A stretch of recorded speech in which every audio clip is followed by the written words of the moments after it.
This interview was recorded at the CCD, Christian Community Development Conference held in Stuttgart, Germany, 18th to 22nd June 2018. The interview was conducted by Sheryl Haw, International Director of Micro Global. The two men interviewed are Frank Paul, a member of the OJC community in Germany, one-time missionary to Argentina, and Jim Harries, chairman of the Alliance for Vulnerable Mission and missionary in East Africa. The interview was conducted at 12:30 p.m. on Thursday, 19th June, and was entitled Humility Interview. Great.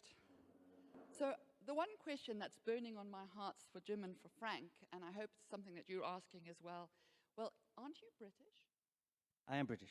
So in what way have you left your British identity, which is in some ways marred? There's a history behind you as you went into Kenya. In what way do you carry still that idea that you are also British but now living in another culture? How have you adapted, and do you just say, no, I can't be British anymore, I've got to let go my history and my identity? How do you wrestle with that internally? In short, one answer I could give there is I try not to put my Britishness in people's face. So I don't speak English with Kenyan people. I have a part of my life where I engage with scholarship and administration of the mission I'm doing, which is distinct from the work I'm doing with the people. So I can't deny who I am, but yet I keep that aside. There's an answer in brief. But in the sense of when you see British people coming in, is there any sometimes antagonism towards the way they do mission? Because you have taken such a different approach to what normal mission, if I could use a word like that. How do you feel about other missionaries coming in and doing it a different way? We propose that some people do what we're calling vulnerable mission. I think often folks who come to Kenya and other parts of Africa are insufficiently aware of the context they're entering into. Unfortunately, it's very hard to tell the truth to a visiting missionary.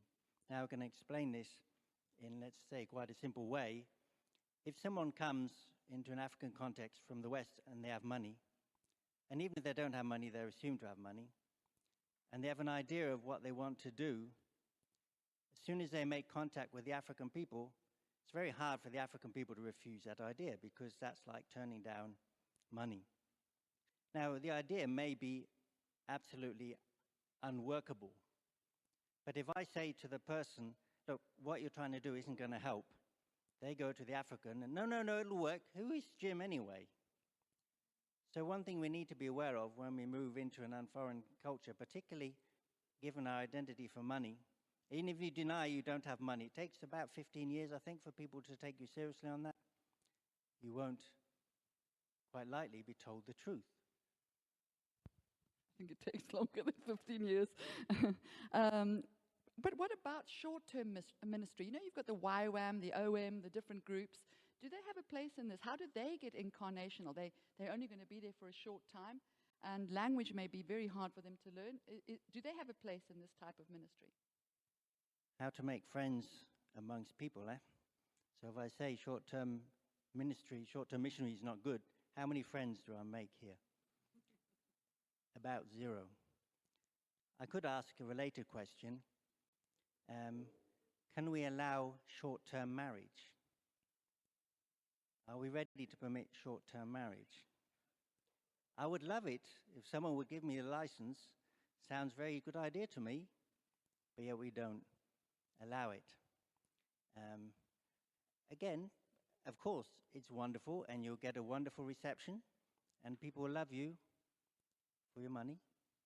It doesn't need to be your money. It can be connections that you bring to money. It can be your tongue that speaks the language of money and power, English, who we're representing around the world. Is it the English language? I heard some Germans are teaching English. That kind of amazes me for the start, but I'm sure they're good at teaching English. Are we representing money, or are we representing Christ? Now, if you are the first short-termer ever to go to Africa, and you decided not to spend any money, maybe you can say, well, that's going to be a useful exercise. But I'm not going to condemn short-term mission because it's digging my own grave. I think people need to think about it themselves and work through the issues. And before I come to you, Frank, so if we see that, sorry, start singing. If we think about the current way we are, so aid agencies doing disaster response, recruiting, sometimes short-term, sometimes long-term in the sense of 6 months, or long-term mission who are like Andreas, who's been, how long were you in Tajikistan? 10 years. Is that long-term? I mean, do we need to transform? I mean, how do we use all these different aspects of the body of Christ and the various callings that we all feel that we're called to serve and to love a nation?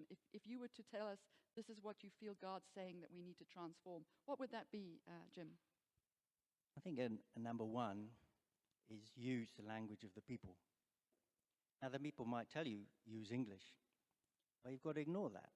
Because they know I'm not going to use English. Now, it'll take you 2 years to start to get functional in their language. That's a good kind of learning period to experience. Second rule, of course, don't bring in money. As soon as you bring in money, the answer is always yes, and you start to run the shop. And if I give theological education as an example, I engaged for 18 years in an extension Bible teaching program where I would move between communities, usually by bicycle, offering Bible studies in the Luo language, in the Swahili language. It became more and more difficult because there's a nice, flashy theological education program nearby, run from outside of Kenya, that uses the money of the language of power, that offers degrees, that offers international travel, prestige, salaries, finance.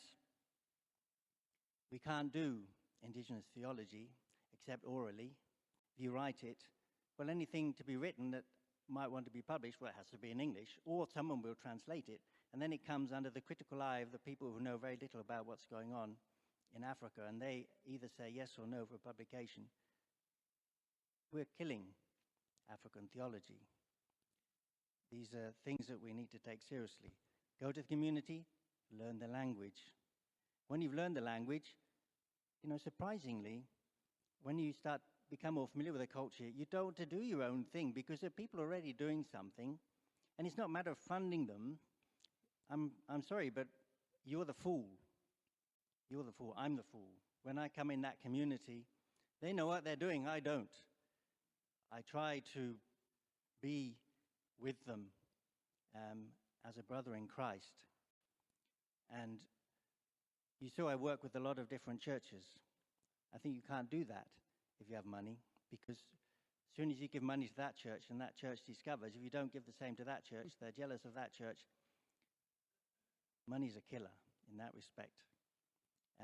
We need those folks who use indigenous languages, no money in the pocket, consistently for 10 years, I think, is short term. Frank, coming over to you, who spent many years in Argentina. Surely it's great. The great thing about colonialism in Argentina, in Latin America, Central America, surely is that actually the Spanish is now a uniting language. Isn't it better to have one language where everybody communicates and actually teach the children that language so that we can communicate effectively? Yes, because it's practical.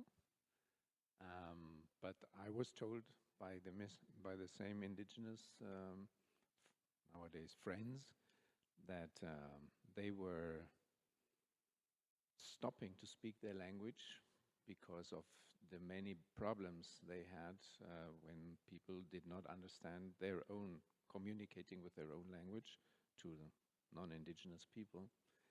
So it was really a discovery for them to have had visions and dreams where they heard angels, Jesus, God, I don't know, speaking to them in their language.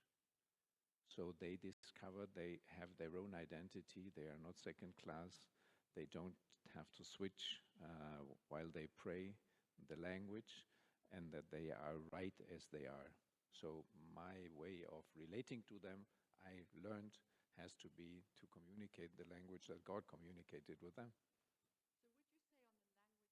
That it's not, it's not that you shouldn't learn a more international language so that we can communicate, but you somehow have to have tension and the balance of keeping the local language alive. What about choice? Because if Vulnerable Mission is saying we want to appreciate the culture and the context, are you not by default imposing and keeping people where they're at? So I'll give you an example. I was with an anthropologist who said, with working with the Bushmen, so that's a bit different from maybe the two settings that you both are aware of. But they said, no, let's not change the way they're living, because it's so that we must keep their culture and their practice, because it's lovely for us to study. Whereas in that process, do we not let a culture evolve and consider? So how would that, how would you answer that with the Vulnerable Mission? Do you give people a choice in that?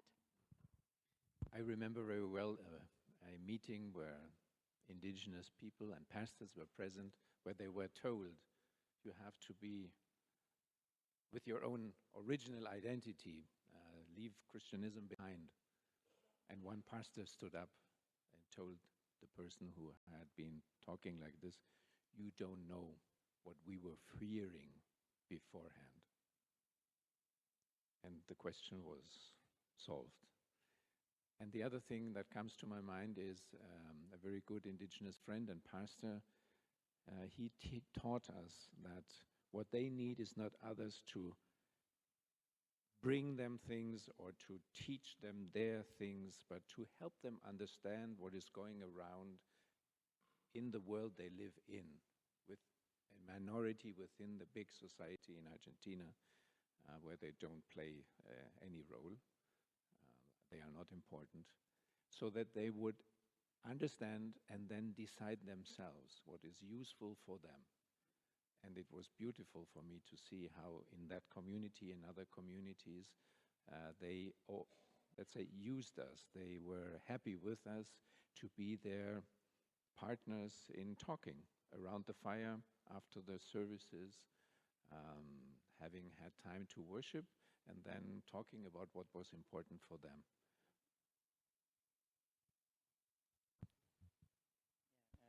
I don't think we're dictating anything to anybody except ourselves.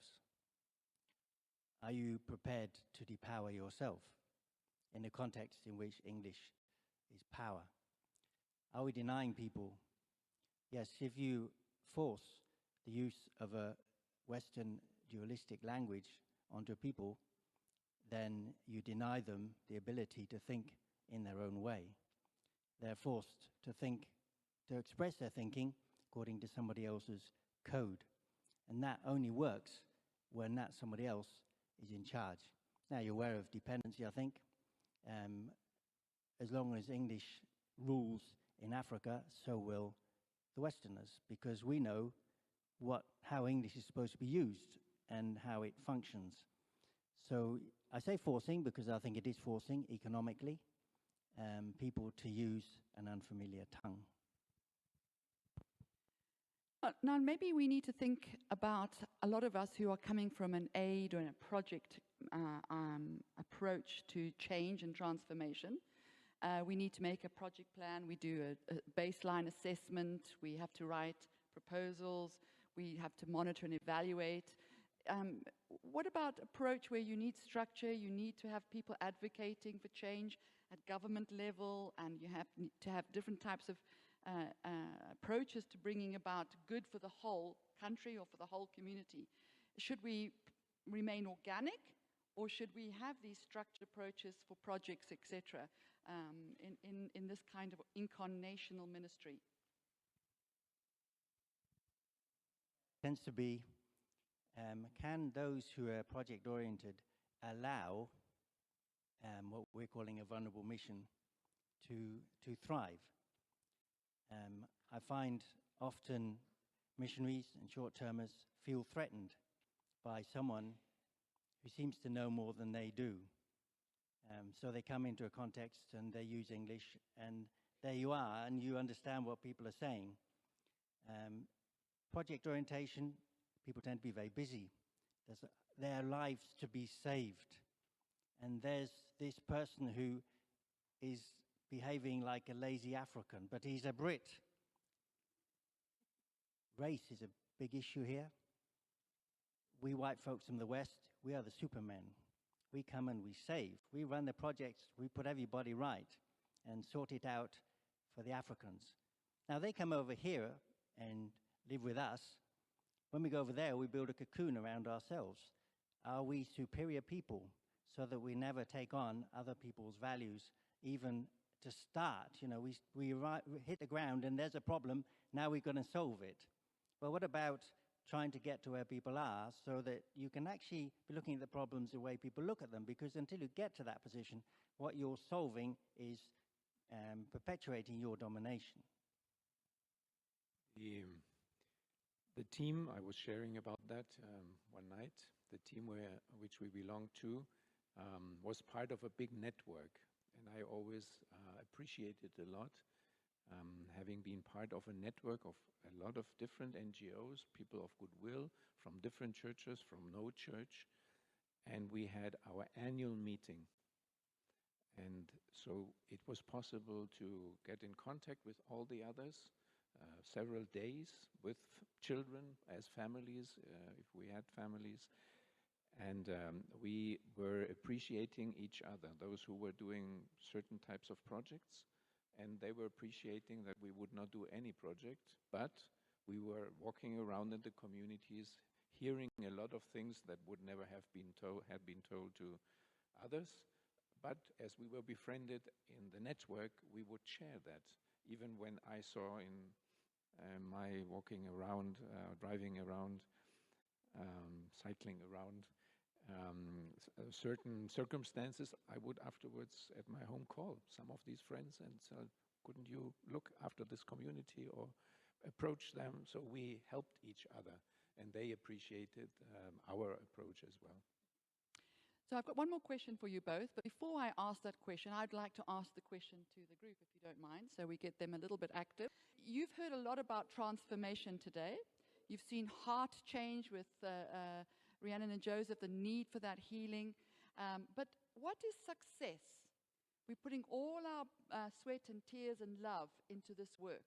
So what is success? Can you just, in the twos that you are in, discuss what does success for you? If you were to go before the Lord and say, I've run the race, I've fought the fight, what does success look like? And I'm going to ask them to say, also, what does success look like when you're looking at vulnerable missions? So you can think of that for you, but I'd like you just to do that, and we'll just take the microphones around and just choose one or two of the little duets to give us an example. So be on the way, you may be chosen. What is success for you? This was a bit tricky one, but at least my personal, what I came to, the answer was change or transformation in a person or in a community level. If there's even a small bit of positive change, it is some sort of a success. How about you ladies here? What does success look like? What transformation?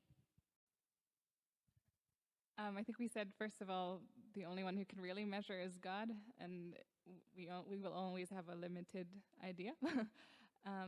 We said healing, like holistic healing and socially, emotionally, physically, and restoration of relationships and that entirety. So that's very spiritual language, but I want to know what it looks like in practice.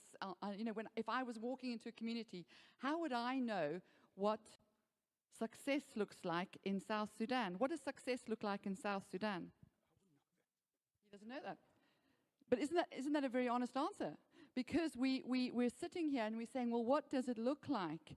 And we're wanting to work towards it, but we're not quite sure what it looks like. Sue, what is success for you? What does that look like if I was going to ask you to describe success? Seeing some positive outcomes that fit what you were trying to do, I guess. So it's about being clear about what you thought you were trying to do and then trying to evaluate whether any of that has happened.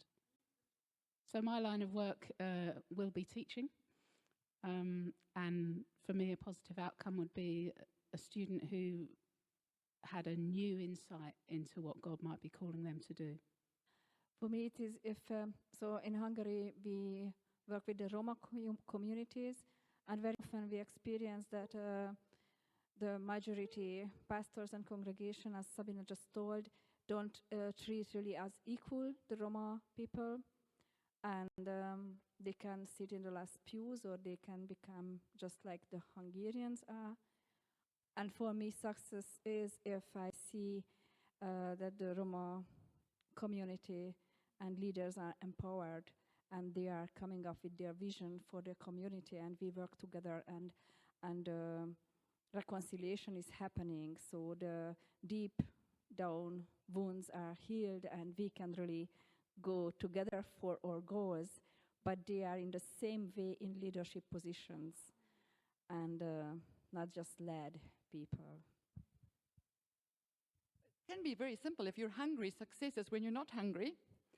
When you're lonely, you're in the family. Somebody brings you into family. So it doesn't have to be always very spiritually profound for success, but it also is some of the things that are holding dear for us. And I want to just ask Jim and Frank, if you, as we close this session before lunch, if I was to ask you through the lens of your vulnerable mission approach, what is success? How do you measure that you are being successful and having an impact? There's an irony in perhaps success is becoming a nobody. Now, I think you can hear the irony. We are so powerful. We are so sure that we can solve everybody's problems. For a Brit to become a nobody, the other thing that came to mind, success is falling down and having someone help you to stand up. The success, the biggest success I heard from my indigenous friends talking about missionaries was not about their building, not their preaching, but they had been visiting us, they were drinking with us mate, they were eating what we offered them, and they were sleeping when they visited us in our house. Thanks very much to Jim and Frank. Thanks very much. And one of the reasons that we wanted to have this dialogue, and what I love about CCD, is that you may be sitting there and saying, yes, but I have an approach with disaster management or project management or justice or trafficking or disability, where you measure success in quantitative or qualitative indicators and impact. But here as well, not mutually exclusive, but integrated, integral mission. Not mutually exclusive, but also success is healed communities expressed through relationships built, expressed through people starting to talk to one another and work together and serve one another across ethnic boundaries that were set up, like the genocide, where we have a Hutu and Tutsi going and working together. Success indicators are not always just the project-driven ones that we are used to working with. And I hope that this dialogue has really opened your mind. For us at CCD, success is that through these dialogues and exposing on the different ways God calls us to do mission, that we ourselves will go home and rethink what we want to value as success and how we measure it, and also to see how we can integrate with the local community, be a neighbor, and bring people into our homes, go into their homes, show the humility that we need people as much as they need us. Amen. Thanks very much.